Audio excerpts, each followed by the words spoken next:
What's going on YouTube? Is Donnie B all day coming to you from mi casa. So today I am giving you a rundown on some skinning knives, some must-haves, some not so must-haves. I just want to show you a group that I put together that's in my collection of some of my favorite and some that I just happen to own. I hope you enjoy them. Remember that every single knife that I'm showing you in this collection, I have done videos individually on. So if you are really interested in getting a good skinning knife and you're checking this out and you're looking and you're thinking, yeah, that one looks good, check out the video. You might really enjoy it, or you might see one that you think is good and it might not be, so you might not enjoy it. So I'm going to flip this around and I'm going to show you some skinning knives. Hell yeah, let's keep going. All right, here we have a table full of skinners. Now, these are just some of the ones I pulled out. I have a couple that I don't really enjoy, and some of these are just ones that needed to be shown, especially some of these on the left side, cattail. And we're going to go over a few of them, what they're good for, what they're not good for, and I'll probably just integrate some of the video, like a little clip of each one in there. But I just want to give you a rundown on some skinning knives, some that you might not want to buy and some that you might really want to buy. We are going to start with this guy up here. That is a chip away cutlery smooth bone satin skinner. It's got 440 stainless steel, and it's the bone on this was incredibly nice, really smooth. The sheath, while it looks amazing, was just okay, but overall it's a good looking knife. The problem was that it didn't come very sharp. It kind of had a round profile. Since then I put my own little edge on there and made it a little better. Moving down the line, we've got this this guy right here. That big guy is a frost cutlery knife. It's called the Team Whitetail Skinner. And I have to say, when I got it, I was pretty impressed with its overall mass. It's a good size knife, not too shabby. And I think I paid like $11 with shipping to get that knife here. Again, that's a 440 steel, and it's not that bad. Moving down the line, we got another frost cutlery blade. This one here is the Whitetail Deer Skinner, and the steel is actually German stainless. It came really sharp. It came ready to go. The red chip bone there. The handles are really nice. They're good looking. They're comfortable. It's got that classic shape of the Skinner, like the Schrade Old Timer, which I have one, but I'll get into it, because if you've seen my video on that, you know what happened, and you'll see what I've done since then. This guy right here is the this one is called the Hunter's Choice Skinner. It's another frost cutlery blade. I do have a few of these guys in the collection, but this one isn't bad. It's not a bad little knife at all, as a matter of fact. I kind of dig it. It's all right. It's another 440 stainless steel. Nothing to brag about, but you know, nothing to shake your head at either. It's a pretty decent little piece. Let's see. This one right here, I think this is my last frost cutlery piece in the skinning collection. And this is definitely the best frost skinning knife I've ever used. This is called the Little Elk Skinner. It's a 440. The shape and the overall feel of it is really nice. This knife right here, you got to watch the video on this. You got to watch the video. You got to watch the video on this thing, because I got a chance to show off this knife, and for, you know, a sub 20, around $15 package, I can't remember what it was. That knife right there is crazy cool and extremely well worth the money. We are going to move. Now, I put in the Robert Kloss Hawkbill, not a true Skinner, but anybody knows that with a Hawkbill you can skin. I literally recently did a video on this knife. I love it. That is one sturdy ass, awesome freaking knife. The thing is crazy cool. It is a 440, I believe, stainless steel. and it works. Now we're going to get on to the Schrade Old Timer Skinner. That's another 440. I think it's the last 440 in my collection. But if you guys remember, or if anybody's seen the video, or now you have to go watch it, it was shaped just like this. This is what that knife looked like. It was pretty much identical. Throwing it, because that's what you're supposed to do with Skinners, I snapped off the tip. The thing is, after it broke, it kind of had like this this curve, and it wasn't straight at the edge. You see, like you see now, right here, it was kind of like this. It was U-shaped, and I thought to myself, I said, well, I'm going to fix that. I'm going to give it a new edge, and I made this thing. Let's see if I can flip it around. That thing is razor sharp. All I did is I put it on the grinder, and I wanted to give it more of a feel like the Condor. And so I gave it that semi-armor piercing tip. And I have to say that since grinding down that tips, and because I broke it, but grinding it down, reprofiling it, and then I went over the entire edge, I have to say that this is all of a sudden becoming one of my favorites. I loved it because of its classic styling. I had it for a very long time, like 10 years. Never had a problem with it. And then throwing it, I snapped the tip. And instead of saying, oh, woe is me, and giving up on the knife, I just made it better. That thing right there at that shape, that tip is so freaking strong now. Because you got to remember, just like this, they're made really thin. They're pulled way out. You know, it's a hollow grind. And when you have a hollow grind where you see where the grind stops, all that from there to there is just really, really thin tip. And I snapped it. I snapped it in a single throw. And it is all freaking better. I love that damn knife. Moving on, we get to the Beaver Creek Skinner, which is another one of those sub $20 knives. It's, you know, between $11, $15, probably somewhere in there that you can get it. It's a German stainless, and it's done well. This thing, look at the shape compared to the Benchmade and the Hen and Rooster.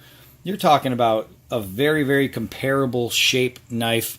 The feel is good. It's got all wood. It's full tang. You got the lanyard hole. This knife is actually really, really good.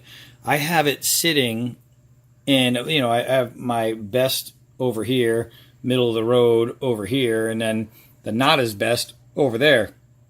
This guy right here, really, I mean, these two, those three really could be just at the other end of those, because the performance out of that blade is really good. Talk about a dirt cheap Skinner that's worth the dirt cheap money. That thing is fan-freaking-tastic. I do enjoy it. Next, this little guy right here is the Buck Maverick. Now, this guy is made with 420 HC. So you basically have a steel that's known for its ability to repel corrosion. You can get this thing wet all day long, no freaking problem. But being a 420 HC, it's hardened. This thing has a very good heat treat. It's an excellent knife to be used as either a belt knife, or you can remove the belt loop and use it as a neck knife. And either way you use it, you are going to be very, very happy. This stonewash finish is awesome. The jimping is comfortable. You got to watch the video on this guy. It's a wholesome little blade. So next we are going to the Game Surgeon by Condor. And this knife is the beginning of my awesome skinning knife collection. This, again, is 420 HC. It's another 420 steel done right. And generally 420 takes a knock because they say, oh, you know, they don't hold an edge. They need to be sharpened a lot. They, you know, you can chip them, break them, blah, blah, blah. As a skinner, using it as a skinner, you will never, ever chip this blade. You will never, ever break this blade. But as a skinner, you're going to be going through a whole bunch of animal juices. And a 420 blade, having a 420 blade that's hardened, I'll tell you what, it doesn't get much better than that for using wet work. This thing is just a devilish looking deviant blade. I freaking love it. It's a very, very comfortable knife. It's got a nice thick handle, and the shape is just beautiful. Not too shabby. Now, this one right here, this is a buck, right? This isn't just a buck. This is the buck 539. It's the open season with S30V steel, which you might recognize. This is one of those knives that on the market I saw, and it was one of those ones where I told myself, just like the Case XX Bowie, I got to buy that knife. I got to buy that knife. I got to buy that knife. And I said it a whole bunch of times, and I thought about it, and I kept looking at it, and I kept going back to it saying, man, I need this knife in my collection. I finally got it, and this thing is literally belonging in the top 3 of my Skinners. And, I mean, it could literally fit into any place among the 3. It is awesome. The S30V steel, that's Buck's top-of-the-line stuff right there. Pretty much it's their higher-end knives, and this one right here does not disappoint. It is freaking awesome. It's sharp, it's strong, it's absolutely gorgeous. This is better looking than your wife. Don't tell her I said that, but it's that pretty. Just a great freaking blade. Talking about another good S30V steel, we're going to march right down to the Saddle Mountain Skinner by Benchmade. And I mean, when you're talking about what is my favorite Skinner, these two right here, it's one of the hardest competitions I ever had as far as which one is better. It's a Benchmade through and through. That's what it is. It's good looking. It's appropriate size. It's strong as hell. It's awesome. The only thing that caught me on this one, and it's the only one of the reasons that it's number 2, is the jimping in the front. For me, I felt, and I have gigantic hands, this is where I would want my jimping to be, because here's my thumb right here. My jimping should be right here. To have it way up there, I'm now stretched my finger all the way, which takes away the power. You want to bend your finger so you can push. Having the jimping way up here, I don't understand why they did that. It should be moved back. Is what it is. The knife itself is just great.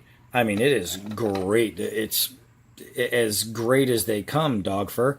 And there's not too many you're going to find better. As a matter of fact, the only one that I put above it is right here. This is my favorite Skinner ever made. It's one of my favorite knives ever made. It's the Hen and Rooster model 001 German stainless steel. And I got to show you guys here. Look at how thick this handle is, and look at the shape. Tell me if that's not, hips to ankle. That is freaking beautiful. This swell right here makes a giant hand feel good. This little finger guard right here keeps you from slipping past the ricasso and catching yourself on that crazy sharp blade.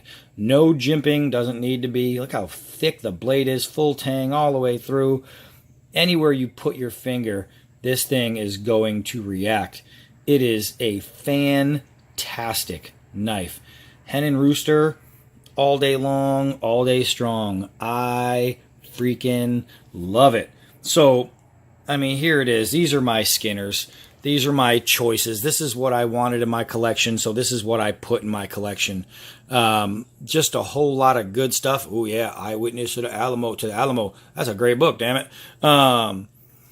So just these guys alone, the Hen and Rooster, the Benchmade, the Buck, the Condor, those guys alone make up a phenomenal collection of Skinners. Just those alone. But to add the other Buck and the Beaver Creeks and the Shrades and the Claws and a bunch of these Frost guys, and I'll tell you what, when I say a bunch of these Frost guys, I don't mean it in a bad way, because this one right here, I would use that any day of the week. The Little Elk Skinner is a really, really good little Skinner. I mean, it's a really good Skinner. These are fantastic. I got to show you this, man. Look at the size of this. Look at how fat, how big that is for a Skinner. That's just crazy. Now, I know you see this grind right here, and you're thinking, well, how can you put your finger on? It's not a true edge. It's a false edge. So you can still put your finger up there And if you forget what deer hooves look like, they put that in there for you. Useless in my opinion. But the little thumb ramp right here with the jimping is really nice. It's not overly aggressive. I'll tell you what, that's a big fat skinning knife right there. So what I'll do is I'll just play a couple of little snippets of some of these guys in action. I'm talking about just a couple seconds from each one, so you can just get a look. And if there's something that you think, wow, I really want to check on this and more of this and learn a little bit of it, go through my videos, look at my collection, because each one of these is on there. Each one of them has a full video. I go through them all. I show you what it's good for, what it's not. I show you how they break, and now I'm showing you what they look like when they're fixed. Just an excellent collection of Skinners, in my opinion, especially from here on. And I could even add the little elk Skinner into that section over there. But you're not going to find too many better Skinners. I mean, honestly, especially these three right here. You know what I mean? Those three I would put up against any Skinners in the world. Those are just freaking awesome. So stay tuned. I'm going to show you a couple things here. All right, so here's a little snippet of the Hen and Rooster HR001. It's a skinning knife, but yeah, I was batoning with it. This thing is awesome. It's fantastic. It's a beast. All right, so here we have that Robert Kloss Hawkbill, and I'm just in there making notches. I'm shaving down wood. The this blade remains incredibly sharp through use. It does it all. I know this part's a little boring, but it's an excellent little knife with a great freaking edge. Awesome. All right, so here we have the Frost Cutlery Team Whitetail Skinner, and I brought it over to some hardwood just to see how the edge would hold up by doing a little chopping, and I actually made a pretty decent size hole. You know, a little hole. It's obviously not a chopper, it's a skinning knife, but the thing went through pretty easy for having you know, an overall pretty lightweight body. The edge itself really held up. I mean, you could see the little wood chips fly. That is not too shabby. All right, so here we have the Buck Maverick. I took a leather soccer ball, decided to well, skin with the Skinner, and it literally just, I mean, butter smooth. That thing is so sharp. It didn't even ask the ball a question. It just dove right in. Nice. All right, here we have the Frost Cutlery Whitetail Deer Skinner versus some vacuum cleaner hose. And this is a sub $20 knife, and it's literally carving right through this hard rubber. You just put your finger down and boom. I mean, look at this. It's just separating piece by piece. I love that work. All right, now the Condor Game Surgeon. Just, I mean, breezing through this nylon rope like it was its job. Just so easy. It was just awesome to use. I freaking love it. Let's see if we got that last one right there. That's a big hunk of rope, and it's slicing.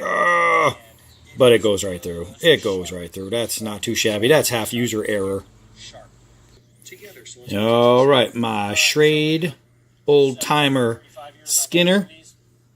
This thing had a great edge to start. Now it's even better. I might have to re-review this knife, because you see the bottom of that can kick out. Just absolute killer. Oh yeah. All right, so here's one I'm bragging about. That's a cheap knife, right? This is the Beaver Creek Skinner. Now, I remember I had this vacuum cleaner hose, and I decided to skin through this. Now, this is a lot harder than animal skin, but watch this, man. It just goes straight through. It's a lot better than the price tag, guys. A lot better. All right, the Chip Away It's a chip away cutlery smooth bone satin skinner. Now this is probably the hardest one of all to throw just because of shape. That first throw I missed, but that second throw, whack. I'm talking perfection. That doesn't really give you any taste of its skinning abilities, but that's one of the better things that happened with that knife through the day, so I enjoyed it. Alright, a little bit of the Frost Cutlery Hunter's Choice. I think we're just going to take apart a water bottle here. That's what this was. So let's see. It went through some stuff because I gave you 17 minutes of it doing some action. And gonna be all day. So now, look at that slice. The only reason it didn't come off is because that's just where I hit it. That was a very nice little connection. I like that. The Frost Cutlery Little Elk Skinner. I'll tell you what, man. This is another one of those knives where cheap price, big knife. Look at these curls. I'm pretty sure I hold them up. What is wrong with that guy? I'm pretty sure I hold them up and give you guys a close-up of this. But yeah, look at this. Look at these curls. I mean, that's a knife. I dig it, especially for sub 15 freaking dollars. All right, the Saddle Mountain Skinner. This thing is the Benchmade. And I'll tell you what, look at those little brushes I'm doing. I'm not pushing hard, just little tiny brushes. And I left a patch off my arm. That knife is sharp. All right, last one I'm just going to give you a little snippet of is the Buck 539 Open Season. Obviously, it's the little big man. It's not made to chop. It's so small. But I just wanted to go over the absolute strength of this edge. I wanted to whack away at it and show that it is just not going to take any damage. I actually need to do the this one and the Benchmade Saddle Mountain Skinner over again. I need to revisit these blades because it's just worth seeing. And that's it. Video over. I gave you guys skinners, and more skinners. I wanted to show you some beasts. I wanted to show you what makes me happy. That hen and rooster right there sure does. Look at those G10 scales. Wow, that is just awesome. This guy right here, this freaking Benchmade, the Buck.